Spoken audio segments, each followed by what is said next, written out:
एक दिन जब डायना माँ चूल्हे पर खाना बना रही थी, गांव के बीचों बीच एक विशाल नाग आ गया। फुफकार मारते हुए वो सीधा डायना माँ की तरफ बढ़ा। बचने के लिए माँ ने पैर उठाया, पर नाग ने उसके पैर में डंक मार दिया। डायना माँ जमीन पर गिर पड़ी। जहर धीरे धीरे उसके शरीर में फैलने लगा। रोमा जो जंगल में खेल रहा था, जब घर लौटा तो माँ को बेहोश देखा। उसकी आंखें भर आईं। माँ, माँ उठो ना।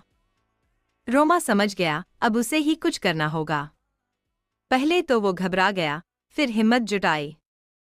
तेज बारिश में भीगता हुआ वो साइकिल से शहर के अस्पताल पहुंचा।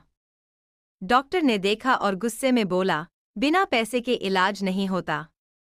जाओ पहले कमाओ। रोमा रोता हुआ वापस आया, पर हार नहीं मानी। माँ का बुखार बढ़ रहा था। रोमा ने गीला कपड़ा उसके माथे पर रखा, पर जहर का असर कम नहीं हो रहा था। अगले दिन सुबह रोमा निकल पड़ा घने जंगल में। डर लग रहा था, पर माँ की तस्वीर आंखों के सामने थी। धूप छाव में वो जड़ी बूटियां ढूंढता रहा। कांटे चुभे, पैर छिल गए, पर वो रुका नहीं। शाम तक उसकी टोकरी भर गई। घर आकर उसने पत्थर की इमामदस्ते में दवा कूटी। हाथों में छाले पड़ गए, पर चेहरे पर मुस्कान थी। रोमा ने कांपते हाथों से माँ को दवा पिलाई तो डायना माँ ने धीरे से आंखें खोलीं। रोमा खुशी से उछल पड़ा। डायना माँ ने उसे सीने से लगा लिया। दोनों की आंखों में आंसू थे, दर्द के नहीं, खुशी के। माँ को बचाने के बाद रोमा बदल गया। उसने सोचा, और कोई माँ मेरे जैसी तकलीफ न सहे। वो शहर की पुरानी लाइब्रेरी गया।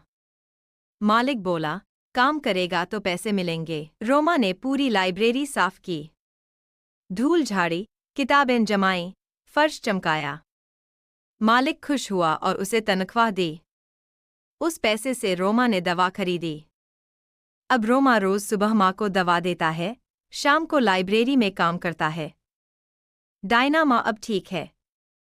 गांव वाले कहते हैं, देखो, ये है माँ का सच्चा सिपाही।